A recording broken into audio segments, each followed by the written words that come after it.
சரணம் சரணம்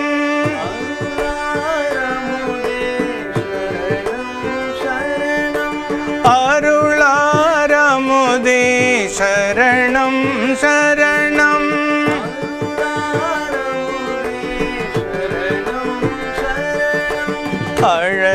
அழகாமலா சரணம் சரணம் அழகாமலா சரணம் சரணம் அழகாமலா சரணம் சரணம் அழகாமலா சரணம் பொருளாயனையாள் புனிதா சரணம் பொருளாயனையாள் புனிதா சரணம் பொருளாயனையாள் புனிதா சரணம் பொருளாயனையாள் புனிதா சரணம் பொன்னே மணியே சரணம் சரணம் பொன்னே மணியே சரணம் சரணம் பொன்னே மணியே சரணம் சரணம்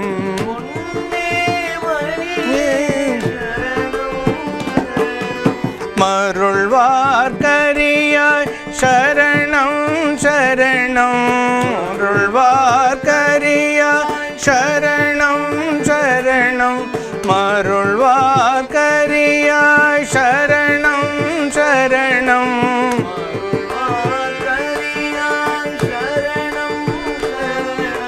மயில் வாகனனே சரணம் சரணம்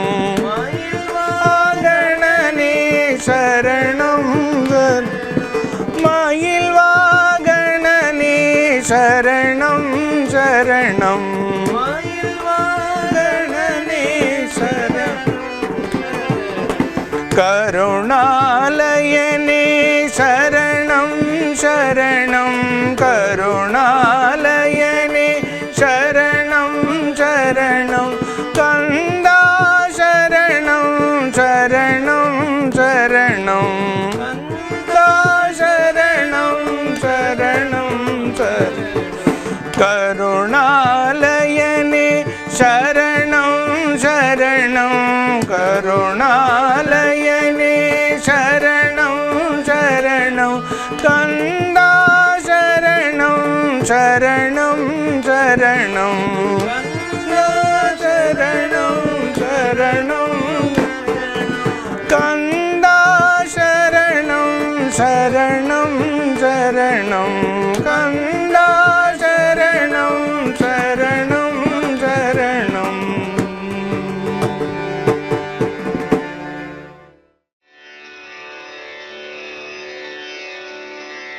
ஓம் ஸ்தாவகாய சதர்மஸ்ய சர்வதர்மஸ்வரூபிணே அவதார வரிஷ்டாய ஸ்ரீராமகிருஷ்ணாய தே நமः. ஜனனீம் சாரதா தேவீம் ராமகிருஷ்ணம் ஜெகத்குரும் பாதபத்மே தயோஸ்ருத்வா பிரணமாமி முகூர்முகு.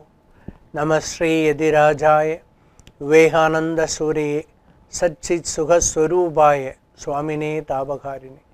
சாரதாம் சாரதாம் போஜ வதனா வதனாம்புஜே சர்வதா சர்வதாஸ்மாகம் சன்னீம் சனீங்கிரிய. பக்த மகாஜனங்களே, நாம் தொடர்ந்து பகவான் ஸ்ரீராமகிருஷ்ணர் கூறிய உவமைகள் மற்றும் கதைகள் என்ற தலைப்பில் தொடர்ந்து உரையை கேட்டு வருகின்றோம். பகவான் ஸ்ரீராமகிருஷ்ணர் தமது அமுதமயமான அமுதமொழிகளில் கூறாத விஷயங்களே இல்லை. இந்த உலகியலில் வாழ்ந்து கொண்டிருக்கக்கூடிய மக்களுக்கு உலகியல் வாழ்க்கையிலிருந்து அதனால் வரக்கூடிய பல வகையான சிரமங்களிலிருந்து அவர்கள் கடந்து சென்று இறைவனை அடைவதற்காக பல உன்னதமான கருத்துக்களை அற்புதமாக பகவான் சொல்லிக் கொண்டே சென்றார். சென்ற வாரத்தில் பல வகையான முக்கியமான நிகழ்ச்சிகளை குறித்து சிந்தித்து கொண்டிருந்தோம். பகவான் அதில் உண்மையான குருவினுடைய அருள் கிடைக்கும் பொழுது எப்படி மனிதனுடைய நிலை எப்படிப்பட்டது, எப்படி அவன் மாற்றமடைகின்றான் என்பதை பற்றியுள்ள கருத்துக்கள் ஆடு புலி போன்ற எடுத்துக்காட்டுகளுடன் நாம் சிந்தித்தோம். இறைவன்தான் உண்மை, இந்த உலகம் நிலையற்றது என்ற கருத்தை பகவான் ஸ்ரீராமகிருஷ்ணர் பல இடங்களிலும் சொல்லி வருகின்றார். மனிதன் மாற்றத்தை வரவேண்டும் என்றால் அவன் சுயமாக விரும்ப வேண்டும். யாராவது ஒரு தூண்டுகோலாக இருப்பார்கள், ஆனால் மாற்றம் என்பது அவனுடைய மனத்திலிருந்து தான் வர வேண்டும். அதற்காக பகவான் ஒரு மீனவனுடைய கதையை சொல்லுகின்றார். ஒரு மீனவன் ஒருவன் பகல் நேரம் முழுவதும் மீன் பிடிப்பது அவனுடைய வேலை. அந்த மீனை சந்தைக்கு எடுத்து சென்று நல்ல விலைக்கு விற்று நல்ல முறையில் வாழ்வது அவனுடைய வேலையாக இருந்தது. அவனுடைய தொழில் மீன்பிடித்தல். பல இடங்களிலும் சென்று ஆறுகளிலும் குளங்களிலும் மீன்பிடித்து அதை விற்று அதனால் கிடைக்கும் வருமானத்தால் பிழைப்பது அவனுடைய வேலை. பொதுவாக மீனவர்களினுடைய வேலை அதுதான். இந்த மீனவனும் அங்கங்கே சென்று ஒரு நாள் மீன் பிடிக்கின்றான். அவனுக்கு தேவையான மீன் கிடைக்கவில்லை.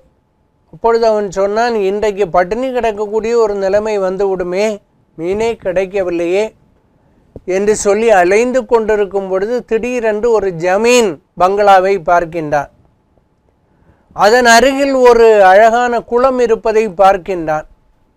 அந்த குளத்தை உற்று நோக்கும்போது அதில் ஏராளமான மீன்கள் துள்ளி குதித்து கொண்டிருக்கின்றது. ஆக இங்கே சென்று நாம் மீன் பிடிக்கலாம் என்று சொல்லி தன்னுடைய வலையை அவிழ்த்து மீன் பிடிக்க செல்லும் பொழுது அந்த ஜமீன் வீட்டு வேலைக்காரர்கள் அவனை துரத்தி விடுகின்றார்கள். இங்கே பிடிக்கக்கூடாது, இது ஜமீனுக்கு சொந்தமான இடம், அவருடைய அனுமதி இல்லாமல் நீ பிடிக்கக்கூடாது என்று சொல்லி துரத்துகின்றான். இவன் பார்க்கின்றான், அந்த குளம் முழுவதும் மீனாக இருக்கின்றது. இதனால் ஜமீனுக்கு எந்த நஷ்டமும் கிடையாது. அவர் மீன் பிடிக்காமல் அதை விடுறதுனாலேயோ என்னமோ தெரியாது, மீன் பெருகி கொண்டே இருக்கின்றது. எனக்கு ஒரே ஒரு நாள் பிடிப்பதற்கு கிடைத்து விட்டால் அடுத்த ஒரு வாரத்திற்கு நான் மீன் பிடிக்கவே செல்ல வேண்டாம் என்று நினைக்கின்றார். நினைத்து கொண்டு இரவு வரட்டும், எப்படியாவது வலையை போட்டு மீன்களை திருடி சென்று விடலாம் என்று சொல்லி அவன் காத்திருக்கின்றான். அன்றைய நாள் ஒரு பௌர்ணமி நாள். அப்படியே இருள் கவியது, ஆனால் வெளிச்சமும் தெரிகின்றது. வேலையாட்கள் எல்லாம் உறங்க சென்று விட்டனர். எங்கு பார்த்தாலும் ஒரே ஒரு மயான அமைதி என்று சொல்வார்கள், அந்த மாதிரி ஒரே அமைதி. மீனவன் பார்க்கின்றான். நடு இரவில் மெதுவாக யாருக்கும் தெரியாமல் உள்ளே செல்லுகின்றான். வலையை அவிழ்க்கின்றான். வலையை பட்டென்று வீசுகின்றான். இந்த வலையை வீசுகின்ற சத்தத்தை அங்கே ஜமீன் பக்கத்தில் தூங்கி கொண்டிருக்கக்கூடிய வேலை ஆட்கள் கேட்டு விழித்து கொள்கின்றனர். பார்க்கின்றான், ஒருவன் மீன் பிடித்து கொண்டிருக்கின்றான். திருடன் என்று சொல்லி அவன் கத்துகின்றான். அவ்வளவுதான். ஜமீன் முழுவதும் அங்கங்கே இருந்து வேலையாட்கள் ஓடோடி வருகின்றன. இவன் பார்த்தான், இப்பொழுது நம்மை பிடித்து கொண்டார்கள் என்றால் ஒரு எலும்பு கூட நமக்கு கிடைக்காது, அந்த அளவுக்கு அடித்து கொண்டே விடுவார்கள் என்று நினைக்கின்றான். வலையை போட்டு விட்டு ஓடுகின்றான். ஓடும் பொழுது வாசலில் பார்க்கின்றான். வந்த வாசலில் பார்க்கின்றான், அங்கே காவலாளிகள் நிற்கின்றார்கள். எப்படி ஓடுவது என்று தெரியாமல் ஜமீன் தோட்டத்திற்குள்ளே ஓடுகின்றான். அங்கு இருக்கக்கூடிய வேலை ஆட்களும் சளைத்தவர்கள் அல்ல, இவனை துரத்தி கொண்டே செல்லுகின்றார். இவன் ஓட அவர்கள் துரத்த இவனுக்கு தெரிந்த வழிகளெல்லாம் தோட்டத்திற்குள் ஓடிக்கொண்டிருக்கின்றார். அது பெரிய தோட்டம், எத்தனை ஏக்கர் இருக்கின்றது என்று சொல்ல முடியாது, அவ்வளவு பெரிய பரந்த ஒரு இடம். ஒரு இடத்தில் இவன் ஓடியவன் பட்டென்று நிற்கின்றான். அங்கே மலை போல சாம்பல் குவிந்து கிடக்கின்றன. யாரோ சருகுகளை எல்லாம் எரித்து சாம்பலாக்கி அங்கே குவிந்து கிடக்கின்ற. இவன் பார்த்தான், இன்னைக்கு அவர்கள் கையில் கிடைத்தால் நம்மளை கொண்டு விடுவார்கள், ஆனால் மாட்டாமலும் இருக்க முடியாது. எனவே ஒரு உபாயம் செய்து விடுவோம் என்று சொல்லி பட்டென்று சட்டை வேஷ்டியை அவிழ்த்தான். உடம்பெல்லாம் அங்கு இருக்கக்கூடிய சாம்பலை எடுத்து பூசிக்கொண்டான். பூசிக்கொண்டு ஒரு துண்டை எடுத்து இடுப்பில் சாதுக்கள் கட்டி இருப்பது போன்று ஒரு கோவணமாக கட்டி கொண்டான். ஒரு மரத்தினுடைய கீழே சென்று ஒரு கல்லின் மீது அமர்ந்து சாதுக்கள் ஜெபிப்பது போன்று ஓம் ஓம் என்று சொல்லி கொண்டிருந்தார். வந்த வேலையாட்கள் எல்லாம் அங்கும் இங்கும் எல்லாம் தேடிக்கொண்டு கடைசியாக இந்த சாது இருக்கக்கூடிய இடத்திற்கு வந்தனர். எல்லா இடமும் தேடியாகிவிட்டது, திருடன் கிடைக்கவில்லை. ஆனால் இங்கே ஒரு அற்புதமான ஒரு சன்னியாசி உட்கார்ந்து கொண்டிருக்கின்றார், ஒரு சாது உட்கார்ந்து கொண்டிருக்கின்றார். இவர் வெளியிலிருந்து வந்திருப்பவர் போல் இருக்கின்றது. நம்முடைய ஜமீன் இந்த மாதிரி சாதுக்கள் வந்திருந்தால் அவர்களை உடனடியாக ஓடி வந்து ஆதரிப்பது வழக்கம். எனவே துறவி பெருமக்கள் வந்தால் தெரியப்படுத்துமாறு ஏற்கனவே சொல்லியிருக்கின்றார்களே என்று சொல்லி ஓடோடி சென்று ஜமீனுக்குள் சென்றார்கள். ஜமீன்தாரை எழுப்பினார்கள், சொன்னார்கள். அவரும் அப்படியா, ரொம்ப சந்தோஷம் என்று சொல்லி கொண்டு அந்த சாதுவை பார்ப்பதற்காக பழங்கள் பணம் போன்றவையெல்லாம் எடுத்துக்கொண்டு நேரடியாக ஓடி வந்தார். ஓடி வந்து இங்கே உட்கார்ந்து கொண்டு இருக்கக்கூடிய அந்த மீனவன், அவன் சாது வேஷம் போட்டிருந்தான். அவனை பார்த்து கொண்டு, ஐயா, தாங்கள் என்னுடைய ஜமீனுக்குள் வந்தது எனக்கு பெரிய பாக்கியம். தாங்கள் எங்கிருந்து வருகின்றீர்கள்? இமயமலையிலிருந்து வருகின்றீர்களா, வெளியூரிலிருந்து வருகின்றீர்களா என்றெல்லாம் அவன் கேட்கத் தொடங்கினான். ஆனால் இந்த சாது வாயே திறக்கவில்லை, பார்த்து கொண்டே இருந்தான், ஜெபித்து கொண்டே இருந்தான். இவரும் அவர் முன்பு அந்த பழம் பணம் போன்றவை அனைத்தையும் வைத்து கொண்டு, இதை தங்களுக்காகத்தான் வைத்திருக்கின்றேன், இதை எடுத்துக்கொண்டு இதை பெற்றுக்கொண்டு என்னை ஆசீர்வாதம் செய்ய வேண்டும் என்று கேட்டுக்கொண்டான் ஜமீன். உடனடியாக இந்த சாது வேஷத்தில் இருந்த அந்த மீனவன் நினைத்தான், கபடத்தனமான முயற்சிக்கே இவ்வளவு பெரிய ஒரு விழிப்புணர்வு கிடைத்து இருக்கின்றதே, உண்மையாகவே நான் சாதுவாக இருந்தால் எனக்கு எவ்வளவு பயன் கிடைக்கும், இந்த உலகத்திற்கு எவ்வளவு சேவை செய்ய முடியும் என்ற எது உண்மை எது உண்மையற்றது என்பதை அவன் புரிந்து கொண்டான். இறைவனே உண்மை, உலக வாழ்வு நிலையற்றது என்று நினைத்து கொண்டு அந்த சாது அப்படியே எழுந்தறிந்தான். ஒன்றும் பேசவில்லை. சுற்றியுள்ளவர்களை கைகூப்பி தொழுதான். அங்கிருந்து அப்படியே சென்று விட்டான். எதுவும் எடுக்காமலேயே சென்று விட்டான். திருப்பி அவன் இமயமலை போன்ற இடங்களில் சென்று தியானம் செய்து உண்மையான சாதுவாகவே மாறினான். இப்போவும் ஒரு மனிதனுக்கு சில படிப்பினைகளிலிருந்து அவன் புரிந்து கொள்கின்றான், எது உண்மை எது பொய், இறைவனே உண்மை என்பதை அவன் தெரிந்து கொள்கின்றான். இப்படிப்பட்ட விஷயங்களை எல்லாம் பகவான் ஸ்ரீராமகிருஷ்ணர் தன் முன்பு அமர்ந்திருக்கக்கூடிய சீடர்கள் மற்றும் பக்தர்களுக்கு மிக எளிமையான ஒரு உவமையை கூறி பெரிய பெரிய கருத்துக்களை எல்லாம் புரிய வைக்கின்றார். இந்த அற்புதமாக பகவான் ஸ்ரீராமகிருஷ்ணர் விளக்கக்கூடிய இந்த முறை வேறு யாருமே இந்த மாதிரி ஒரு முறையை கையாளவில்லை. மிக எளிமையான முறையில் எல்லோருக்கும் புரியக்கூடிய வகையில், அனைவருக்கும் மிக உயர்ந்த கருத்துக்கள் சென்று அடையக்கூடிய வகையில் இதை பற்றி சொன்னார். அடுத்ததாக பக்தர்களே, 1882 பகவான் ஸ்ரீராமகிருஷ்ணர் சீடர்கள் மற்றும் பக்தர்களுக்கு வழங்கிய சில செய்தி, அந்த ஆண்டு மார்ச் மாதம் வழங்கிய செய்தி. நிறைய பக்தர்கள் அந்த மாதத்தில் பகவானை தரிசிக்கின்றனர், செல்லுகின்றனர். அவரை சுற்றி அவர் தியானத்தில் இருக்கும்போது சிலர் உட்கார்ந்து கொள்வார். நிச்சயமாக பகவான் இன்றைக்கு ஏதாவது சொல்லுவார் என்று சொல்லி. அப்படி அவரை சுற்றி இருக்கக்கூடியவர்கள் அப்படியே கொஞ்சம் நேரம் உட்கார்ந்திருந்தார்கள். பகவான் எல்லாரையும் அப்படியே பார்த்தார். பார்த்து கொண்டு உபதேசம் செய்ய தொடங்கினார். உட்கார்ந்திருக்கக்கூடிய பக்தர்களை பார்த்து, பக்தர்களே, நீங்கள் எல்லா கடமையும் செய்யுங்கள், ஆனால் மனத்தை எப்பொழுதுமே இறைவன் மீது வைத்திருங்கள். இறைவன் ஒன்றுதான் உண்மை, மற்றதெல்லாம் பொய். எனவே எல்லா கடமைகளையும், நீங்கள் இல்லறத்தில் இருக்கலாம் அல்லது துறவரத்தில் இருக்கலாம், ஆனால் பகவான் இல்லற மக்களுக்காகத்தான் இந்த விஷயத்தை சொன்னார். நீங்கள் இல்லறத்தில் இருங்கள், ஆனால் அந்த கடமையையும் தவறாது செய்யுங்கள். ஆனால் உங்களுடைய மனத்தை மட்டும் எப்போதும் இறைவனிடம் வைத்துக் கொள்ளுங்கள். குடும்பத்தினுடன் வாழ்ந்து கொள்ளுங்கள். ஆனால் அந்த குடும்பத்தில் உள்ள உறுப்பினர்கள், மனைவி, மக்கள் போன்றவர்கள் யாரும் உன்னுடையவர்கள் அல்ல என்பதை உள்ளத்தில் தெரிந்து வைத்துக்கொள். நாம் குடும்பத்தோடு இருக்கின்றோம், அப்பா அம்மா, சொந்தக்காரர்கள், உறவினர்கள் எல்லோரோடும் இருக்கின்றோம். ஆனால் அவர்களுடன் வாழ வேண்டும். ஆனால் அவர்கள் யாரும் நமக்கு சொந்தக்காரர்கள் அல்ல என்பதை நாம் உள்ளத்தில் தெரிந்து வைத்துக் கொள்ள வேண்டும். அப்படி என்றால் என்ன என்பது, நாம் வந்த நோக்கம் பகவானை அடைவதற்காகத்தான்.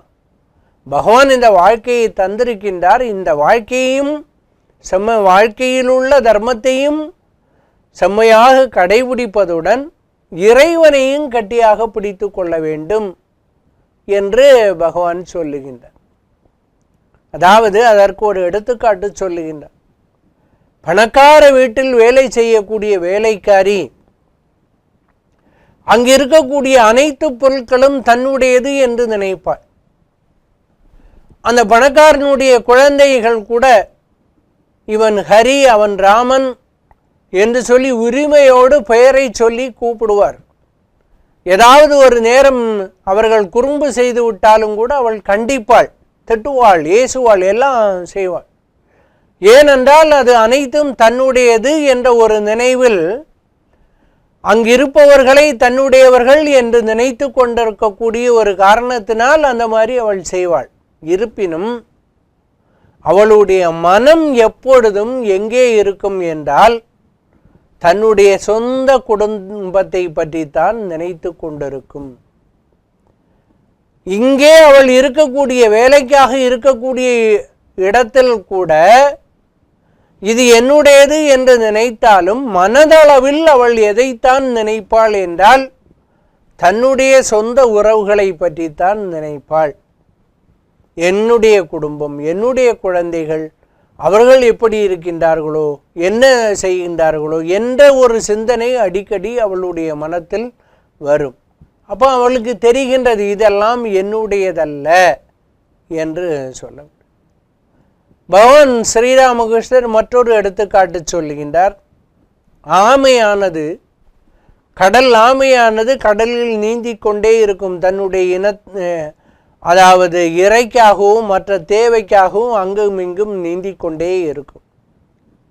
ஓரிடம் விட்டு மற்றொரு இடத்தில் அதிக வேகத்துடன் அது பிரயாணம் செய்யும். ஆனாலும் அதனுடைய மனம் முழுவதும் மணல் வெளியில், கரையில் மணல் வெளியில் தான் இட்ட முட்டைகளை தான் நினைத்து கொண்டிருக்கும். ஆமை கடல் தண்ணீரில் இருந்து கொண்டாலும் அதனுடைய நினைவு முழுவதுமே நாம் அடைகாக்க முட்டையை கரையில் வைத்திருக்கின்றோமே, அந்த முட்டைக்கு எந்த ஒரு இடைஞ்சலும் வரக்கூடாது என்று சொல்லி மனம் முழுவதும் முட்டையிலேயே இருக்கும். பகவான் சொல்லுகின்றார், நீ உலக வாழ்க்கையில் இருக்கலாம், ஆனால் உன்னுடைய மனமானது எப்பொழுதும் இறை பக்தியில் இருக்க வேண்டும். இறைவனோடு நீ உன்னை இணைத்து கொள்ள வேண்டும் என்று சொல்லுவார். பகவான் மற்றொரு எடுத்துக்காட்டு சொல்லுகின்றார். பலாப்பழம் இருக்கின்றதே, அது மிக அற்புதமான சுவையான பழம்.